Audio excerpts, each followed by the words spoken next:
Mais uma série de explodir a cabeça. Manda mais que tá pouco. Caramba. Gostamos muito.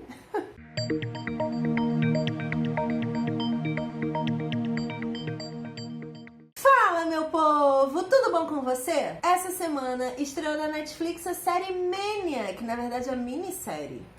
E não é Maniac. Não é Maniac. It's a Maniac. Nossa, piada pra sempre, né? Sabia que se virasse uma animação, essa série seria Animaniacs? Entendi. A gente já começa com uma piada, o Vicky da produção, que é a única. Não teremos mais. Bom, Panda foi para São Paulo curtir a experiência de Maniac. Você gostaria de falar sobre isso um pouco, Panda? Gostaria de falar que eu sou a Emma Stone. Panda recebeu o número 9 na experiência dele. Fale aí, o que aconteceu lá em Maniac? Então, na nossa experiência de Maniac, a gente assistiu 2 episódios no cinema, com pipoca e refrigerante. Maravilhoso. Ai, que delícia. E a gente saiu do cinema pra fazer os testes que a gente vê acontecer em Maniac. Sim. E o interessante disso tudo é que a gente viveu as experiências. Primeiro a experiência de sentar na cadeirinha, depois a experiência de fazer fotos e não sei o que, responder questionários, lidar com outras pessoas. Aí tinha a festa que era uma loucura, as músicas não faziam o menor sentido. Cara, assim... Foi Maniac. Era pra tirar você da normalidade. Então, nessa vibe de sair um pouquinho da caixinha e de pensar em coisas diferentes, a Netflix traz essa minissérie, que é uma minissérie, zero objetivo de ter uma segunda temporada, zero objetivo de ter uma continuação. É uma história com início, meio e fim. Traz com direção de Cary Fukunaga, que é um cara maravilhoso de Beast of No Nation.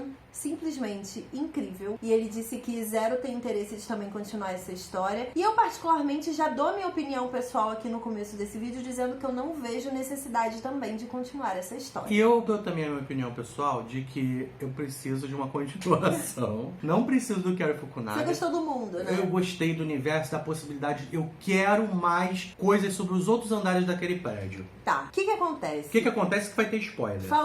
Vai ter spoiler. Falando um pouquinho sobre a história de Maniac. A gente conhece 2 personagens de cara, que é o personagem do Jonah, que é o número 1 no experimento, e a personagem da Emma Stone, que é o número 9 no experimento. Eles vivem num mundo distópico e eu acho que essa é a melhor forma de classificar esse universo. Porque pra nós que vivemos em 2018, o universo de Maniac é um universo com tecnologias extremamente atrasadas, computadores da década de 80, tem uma vibe de vestimentas da década de 70 misturada ali. Então parece ser um período de transição entre década de 70 e 80. E é proposital. O personagem Owen, o personagem do Jonah. Ele tem esquizofrenia e por ser uma realidade muito parecida com a nossa na década de 80 e ter diferenças muito absurdas de tecnologia, de lugares, essas diferenças fazem a gente acreditar que tudo faz parte de uma esquizofrenia do Jonah. Pois é uma construção bem legal de fotografia, exatamente para construir no nosso imaginário a ilusão de que tudo pode ser uma alucinação dele. É o que leva você, é o que pega na sua mão e leva você do início até o fim da história. Pro mundo de Maniac. E a gente conhece também a personagem da Emma Stone, que é uma menina que parece ter os seus descontroles emocionais por algum motivo que a gente inicialmente não sabe qual é. No futuro da história a gente descobre que é a perda da mãe e da irmã, que ela estava diretamente envolvida. E ela se droga pra ter um reencontro de alucinação com a irmã dela o tempo inteiro. E ela se torna viciada nessa droga, porque ela não se desprende do que aconteceu com a irmã. A droga faz com que ela viva o pior momento da vida dela, o trauma mais bizarro da vida dela. E aí é engraçado, porque tem uma discussão dela com o criador do grande experimento de Maniac, que é a seguinte, ela fala tipo,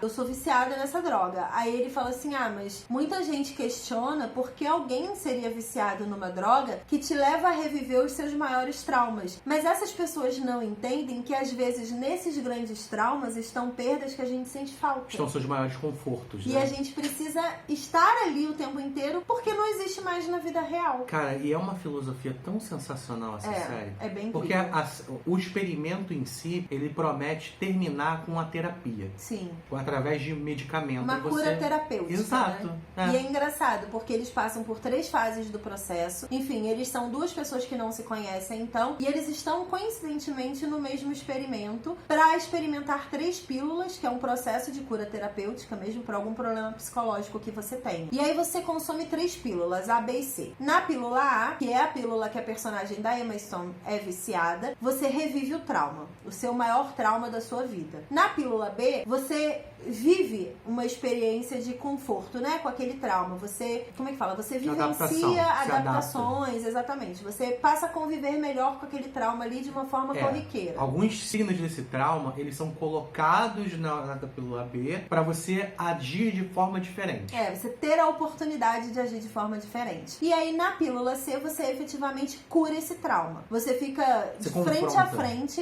você confronta o trauma, você entra em guerra de verdade com você mesmo e você, teoricamente, superaria esse trauma e estaria curado. Seria um processo terapêutico bem interessante em 3 fases. Existe uma mudança de história ali no meio do negócio, de que o criador morre. E existe um computador central, que é o computador que gerencia uma inteligência artificial, que gerencia esse processo todo, que é feminino, inspirado numa mulher de fato, que é uma terapeuta. E ela se apaixona por um dos criadores desse projeto. Só que ele morre.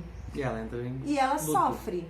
Se torna um trauma pro próprio computador, a morte dele. E aí ela se questiona de se ela não consegue curar o próprio trauma, como ela pode ajudar uma pessoa a curar o trauma dela. Exato. Cara, que sensacional. Só que nesse processo, fisicamente, no hardware do processo mesmo, no computador, nos fios, ela chora em termos de software, ela sofre. E aí o próprio computador vaza um líquido que acaba unindo os procedimentos da participante 1 e do participante 9, que é o Jonah Hill e a Emma Stone, nossos protagonistas. E eles acabam tendo suas histórias fundidas dentro do processo e eles passam pela pílula B muito intensamente juntos, todas essas fases de signos dos seus traumas. Eles se misturam o tempo inteiro. A grande resposta dessa série é que, assim, a gente fica o tempo todo questionando a realidade. Sim. A gente questiona o que é normal. E aí depois a gente passa a esperar a cura. Sim. E a resposta se curou não existe. Não existe, porque exatamente. o tratamento é cancelado.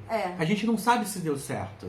A gente cria esperança. Isso. E eu achei legal que o diretor, o Cary Fukunaga, ele deu uma entrevista falando sobre o motivo pelo qual ele não quer fazer a 2ª temporada da série. Ele disse que quando você faz série sequencial de várias temporadas, você termina sempre uma temporada com um gancho que prende o espectador pra assistir a próxima temporada. Eu acho que teve esse gancho. Ele disse que terminou a 1ª temporada de Maniac com esperança. Isso. E você coloca ali nessa esperança de fim da história o que você quer para aqueles personagens.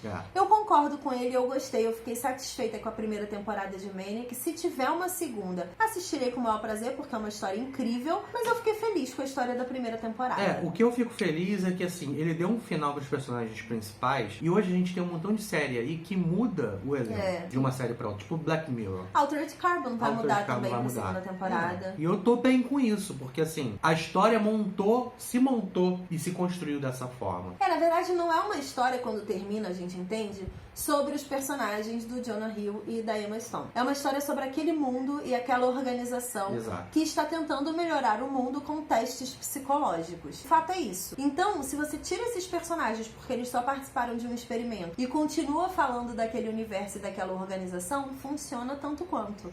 Porque a gente quer ver testes. Exato. E fora que essa empresa em si, como os personagens são, os funcionários, dentro da empresa como as coisas funcionam, é extremamente engraçado, porque é muito diferente. É muito caricata. É porque é oriental, é uma comédia oriental. Que a gente não vê. É muito legal. Né? Os personagens são organizadinhos e são corretos e é diferente. Cara, a forma deles agirem é tudo muito legal. Os personagens, então, partindo já pra esse canto, estão extremamente fantásticos. A Emma Stone e o Jonah Hill, por favor, M 2019, eles precisam estar lá sentadinhos, lindos. Emma Stone com seu vestido perolado maravilhoso de premiações.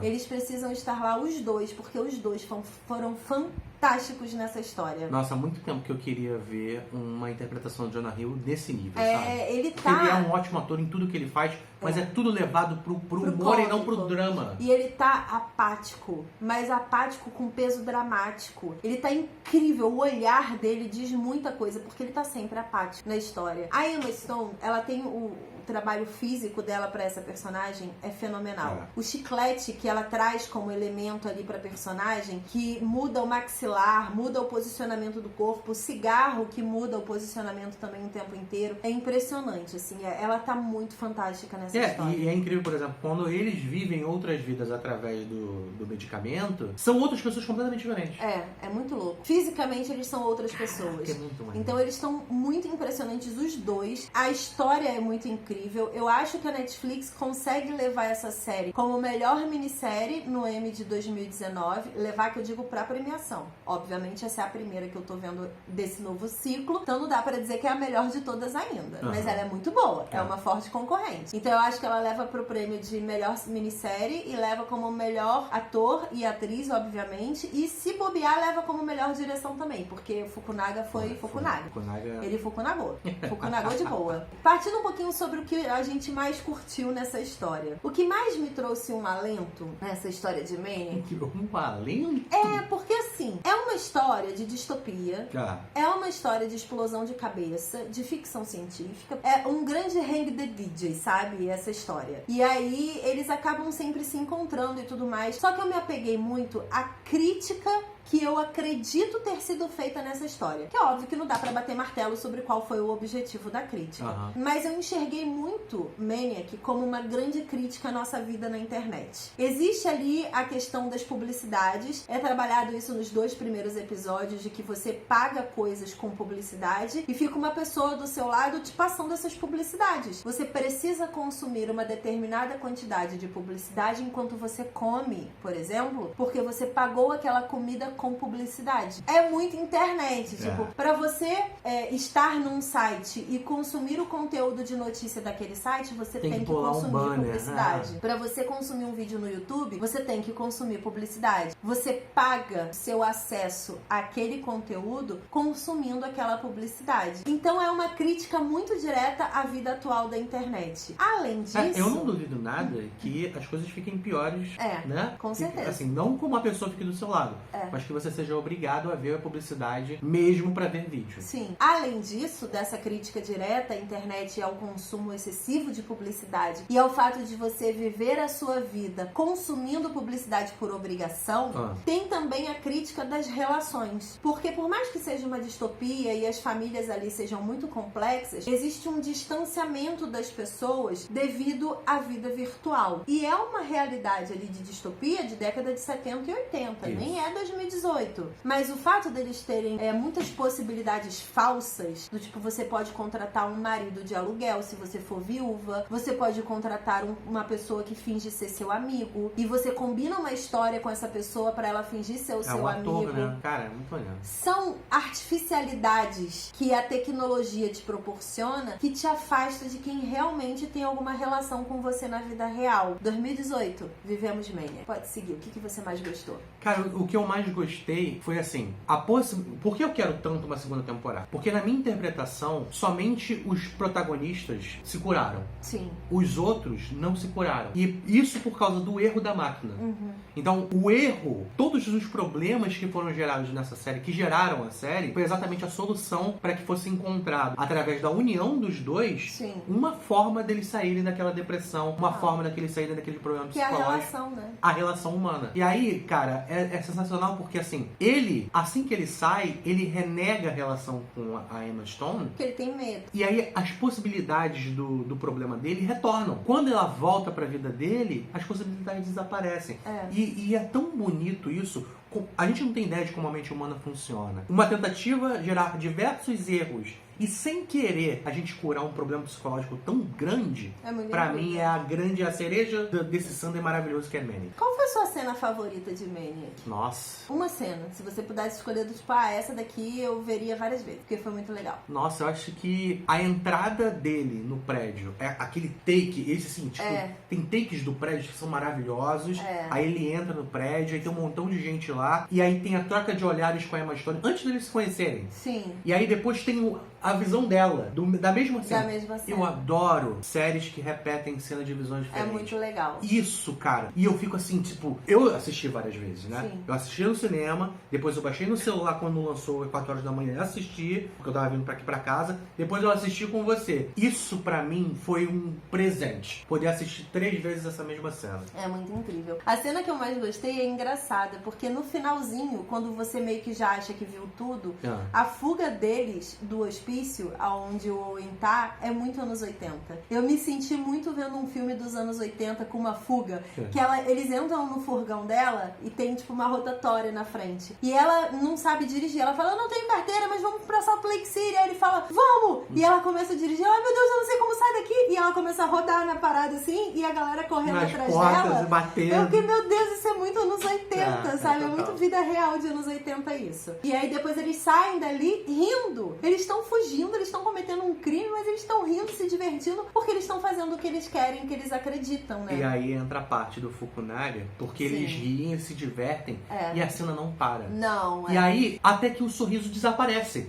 Porque vem a realidade da parada, vem tipo uma óbvio. responsabilidade. Tipo, Sim. a gente já se divertindo, mas tipo, O que a gente vai fazer? que a gente tá fazendo? É, porque é vida real batendo na porta. Cara, que E é sensacional. nesse momento que a vida real bate na porta que eles se tornam pessoas reais, diferente da vida que eles estavam tendo antes. Então é uma série muito incrível, ela tem uma história muito complexa, eu entendo quem não curtiu, porque não é uma série feita pra todos mesmo. Não é uma história que todo mundo abraça a causa, não é um estilo de história que todo mundo curte, então óbvio que eu entendo a galera que não gostou dessa série. Tem alguma coisa que você não gostou? Não, eu gostei de tudo. Eu posso aproveitar a coisa que eu não gostei pra falar outra coisa que eu gostei? Pode. Então, os médicos. São 3 médicos sensacionais, únicos. Eu não consigo ver outros personagens com aquela personalidade. Não dá. E o maneiro que assim, eles depositam no projeto a esperança da própria cura.